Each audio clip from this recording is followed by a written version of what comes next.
बाबा, लय उशीर झाला आहे. संध्याकाळ बी झाली आहे, रात होणार आहे. मला वाटतं आपण जाऊन बाळा दादाला शोधूया. भीमबाळा, काळजी तर मला बी वाटतीय, पर जशा प्रकारे बाळाचा स्वभाव आहे अशामध्ये आपण जर त्यासनी आणायला जाऊ आणि तो रागात येऊन जर घरी येण्यासाठी नकार दिला तर? नाही बाबा, तो तर येणारच. कारण त्याला माहित नाही आहे का राणीताई इथनं निघून गेली आहे.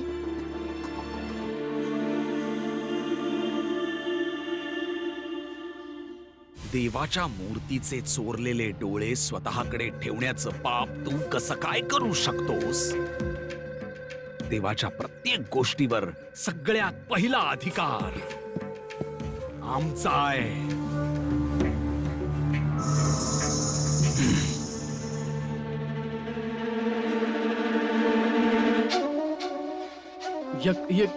यकी कोण टाकला मी?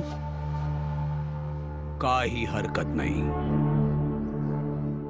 आता जे आम्ही सांगतोय ते लक्ष देऊन ऐक.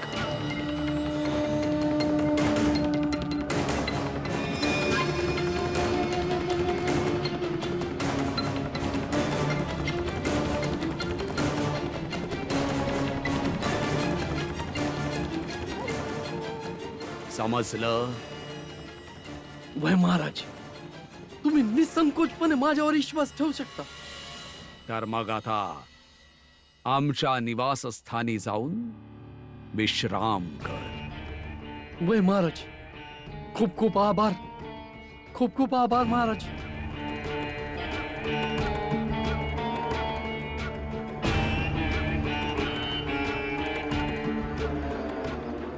तर आता रोज रात्री मंदिरात चोऱ्या होतील आणि त्याचा आरोप आम्ही त्या अस्पृश्य लोकांच्या माथी मारू. तो भीमराव आणि त्याच्या समाजाचे लोक आमचं मंदिर बनवण्याच्या विरोधात आहेत ना, त्या संपूर्ण समाजालाच आम्ही देव आणि मंदिरांच्या विरोधात असल्याचं सिद्ध करू. आणि एकदा का आम्ही त्या संपूर्ण समाजाला मंदिराच्या विरोधात असल्याचं सिद्ध केलं की मग लढत राहतील भीमराव आणि त्याच्या समाजाचे सगळे लोक. ऐकलत का? बाळा अजून आला नाहीये. आपल्याला त्याच्याकडे जायला हवं. त्याला विश्वास द्यायला पाहिजे की आपण त्याच्या बरोबर आहोत. हाय आठवण.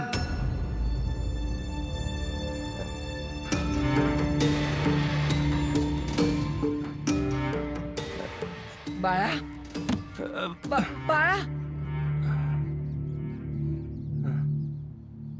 हाय आठवण की तुम्ही समजेजण हाय एकत्र पर एकमेकांसंग.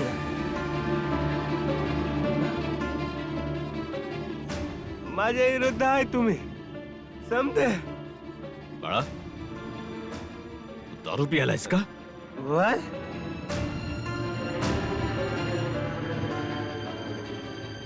शुद्धीवर हाय मी अजून. जे बोलताय ते समजतंय. मी राणीवर प्रेम करतो आणि आता मी ठरवलंय की मी राणीशी बोलून समजावून तिला तयार करून घेऊन जाईन. तुम्हा समजांच्या समोर घेऊन जाईन. बघतो कोण थांबवतं मला. बाळा, हे बघ, तू शुद्धीवर नाहीयेस म्हणून आम्ही जे सांगतोय ते ऐक. अहो का नाही ऐकायचंय मला?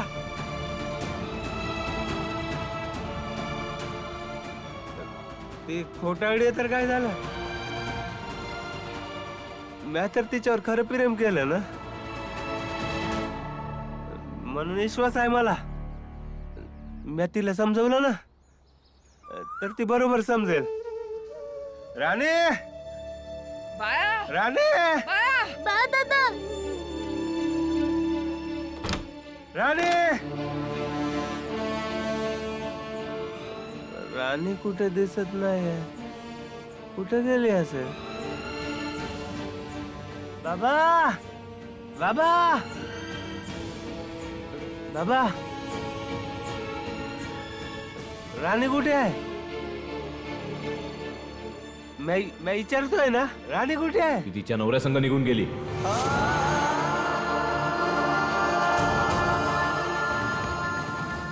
निघून गेली म्हणजे कुठे निघून गेली? तुमच्यापैकी कोणी तिला थांबवलं का नाही? बाळा, हे काय राणी राणी लावलंय रा? आम्ही समजे बी आहोत ना, आम्ही समद्यांचा बी जीव आहे तुझ्यावर.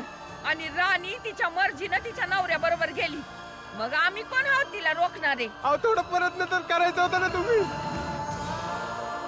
बाळा दादा, आता तू ठीक नाही आहेस. आज जाऊन शांततेत बोलूया ना. अरे नाही, अरे तू ज्ञानी आहेस. तू जगातला समजात मोठा ज्ञानी आहे. तुझ्याशी तर बोलायचंच नाही आहे. तू समजासने समजावून शेवटी हेच दाखवून देतोस ना की तूच बरोबर आहेस. चल, काय बी न बोलता मी हे मानतो, तू बरोबर आहेस, मैं चुकीचा.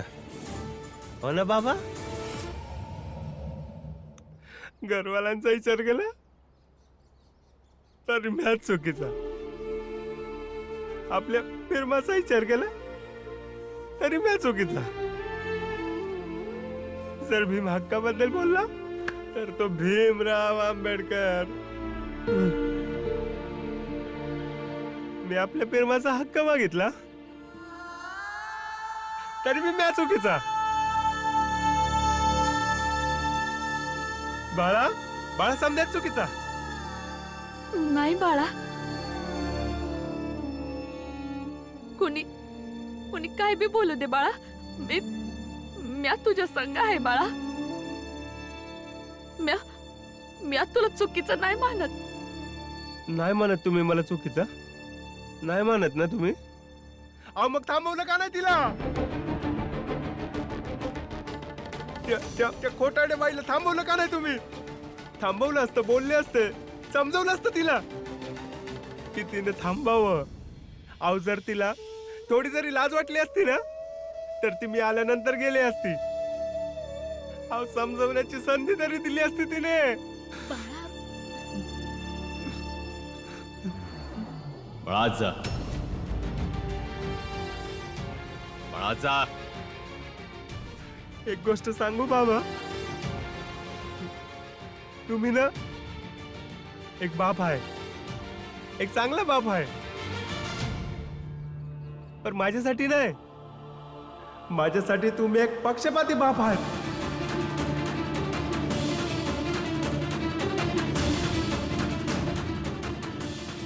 तुमच्यासाठी भीम बरोबर आहे, आनंद बरोबर आहे, तुळसा मंजुळा बरोबर आहे, फक्त मॅच चुकीचं आहे. पण मी यायला कुठं नाही जाणार, इथंच थांबणार आणि समजासनी ओरडून ओरडून सांगणार की राणी खोटारडी होती आणि तिला पळायसाठी मदत माझ्या या महान कुटुंबाने केली आहे.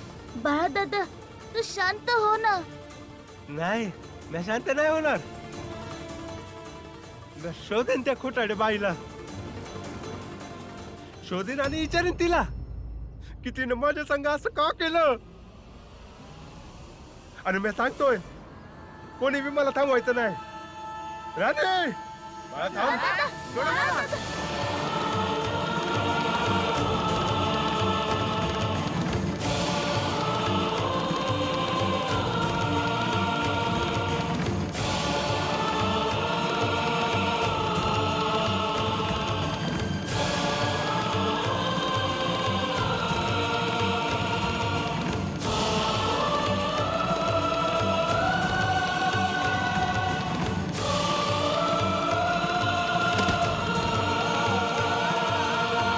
बाळा दादा, अरे ऐक ना आमचं.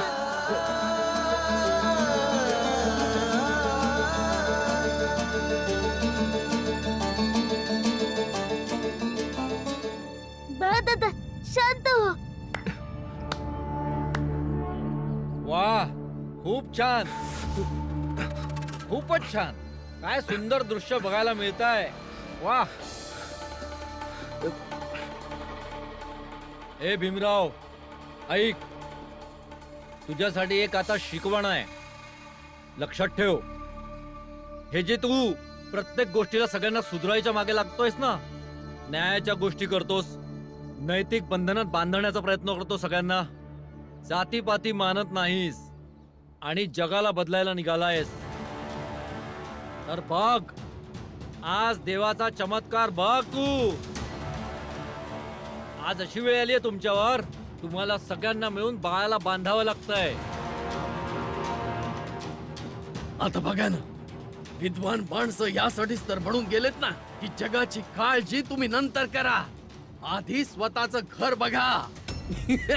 आता सांभाळा या पोराला, जो संपूर्ण गावातल्या लेकी सुनांवर वाईट नजर ठेवतो. अपाला, आभारा, संस्कारहीन, चरित्रहीन. आता सांभाळा याला. आणि ऐक, आणि सांभाळला गेला नाही ना तर भीमराव, आम्हाला विचार, आम्ही तुला शिकवू की अशा पाया गेलेल्या मुलाला कसं सुधारलं जातं ते.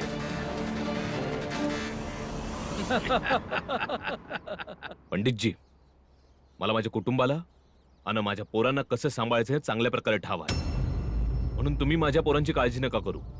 यापरी जास्त बरं होईल की तुम्ही तुमच्या कुटुंबाची काळजी करा.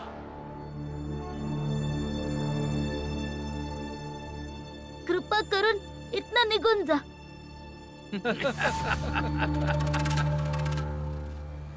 अरे निघून जाऊ भीमराव, निघून जाऊ आम्ही, पण जरा बघू तर दे की सुभेदार आपल्या मुलाचा काय इलाज करतो ते. आणि तसंही आम्हाला कुठला कामधंदा नाहीच आहे. काय सुभेदार, बरोबर बोलतोय ना? हा?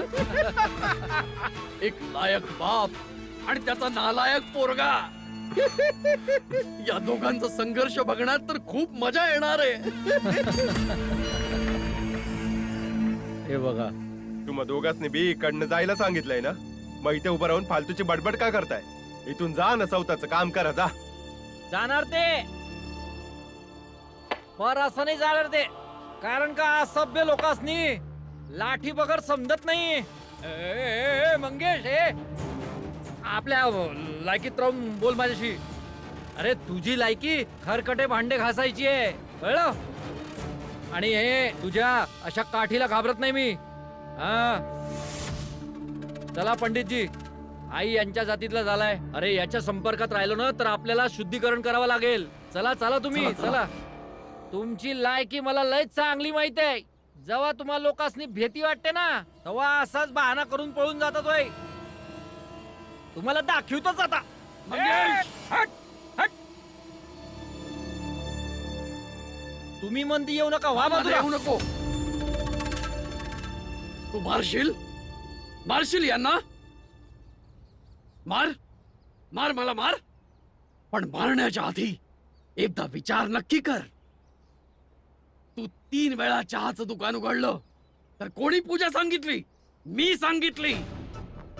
ती काळी रात्र आठवते? तुझी बायको, तिला सापानं दंश केला होता.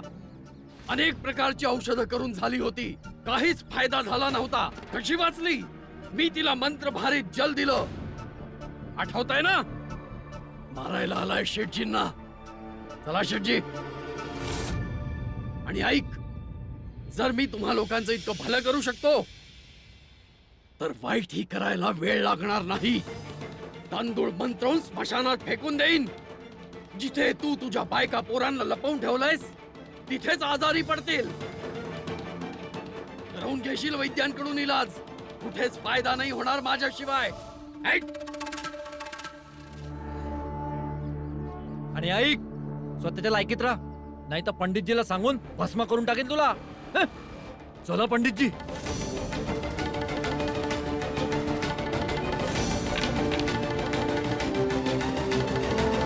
अरे सोडा, सोडा मला त्या खोटाड्या बाईला शोधायचंय. सोडा. इथंच पडून राहा, कुठे बी जायची गरज नाही.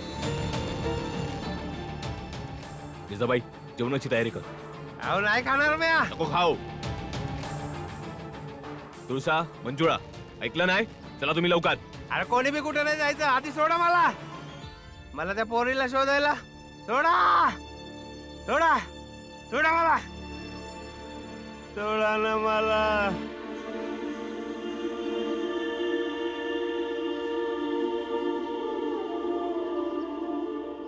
बाळा दादा, तू दारू पिऊन अजिबात चांगलं नाही केलंस. अरे मी बरोबर तेव्हा नव्हतं गेला. जेव्हा मी पहिल्यांदा पळालेलो आणि इथे परत आलेलो, मला परत इथे यायलाच नको होतं. मला आधीच समजून घ्यायला हवं होतं की या घराला माझी गरजच नाहीये. बाळा दादा, तू नेहमी नकारात्मकच का विचार करतोस? सोड मला, सोड सोड. भीम, अरे कुठे चाललंय? सोड सोड मला. कोणीतरी सोडा. तांदूळ मंत्रवून स्मशानात फेकून देईन. जिथे तू तुझ्या बायका पोरांना लपवून ठेवलंयस तिथेच आजारी पडतील.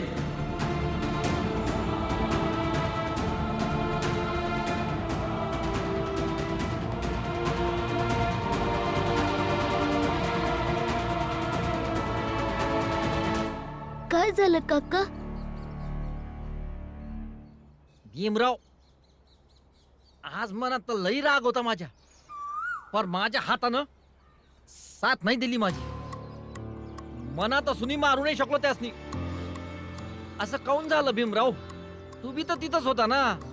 काका, जिथपर्यंत म्या वाचलं आहे त्याच्या अनुसार वर्षानुवर्ष चालत आलेली वर्ण व्यवस्था प्रत्येकासने एका साच्यात बांधून ठेवते.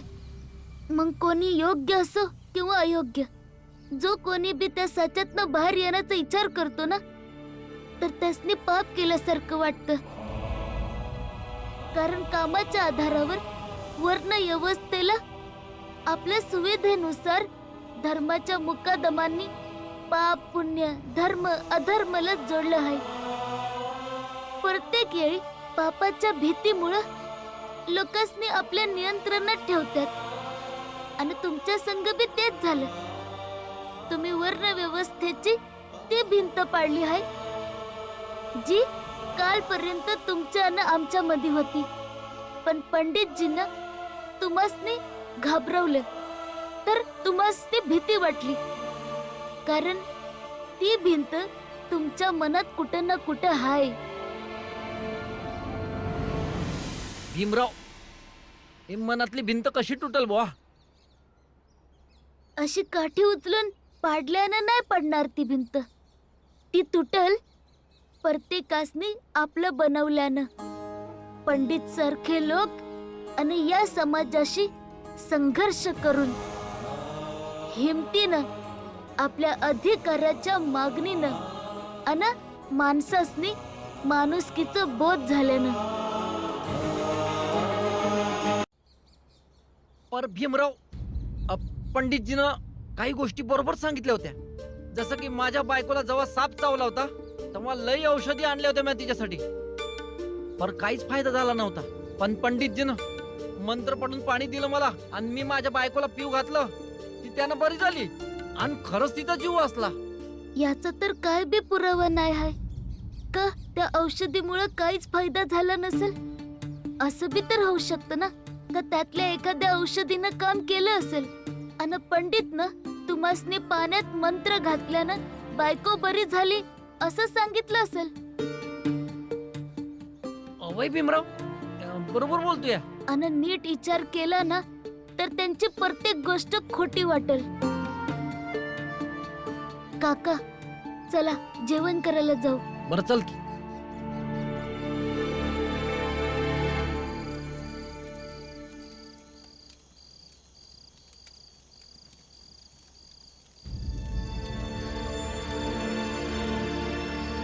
भाऊ, बाळाने सकाळपासून काय बी खाल्लं नाही. त्याला भूक लागली असेल. मी आता खायला देऊ का काय त्याला? बी गरज नाही. आणि बाळाच्या प्रती घरातला कोणता बी सदस्य सहानुभूती दाखवणार नाही. तर भीम, ही गोष्ट तू बी ध्यानात ठेवायची. ताच्याला कोणी बी बाळाकडे जाणार नाही. त्याला एकटा ठेवा, त्याला एकटाच राहू द्या.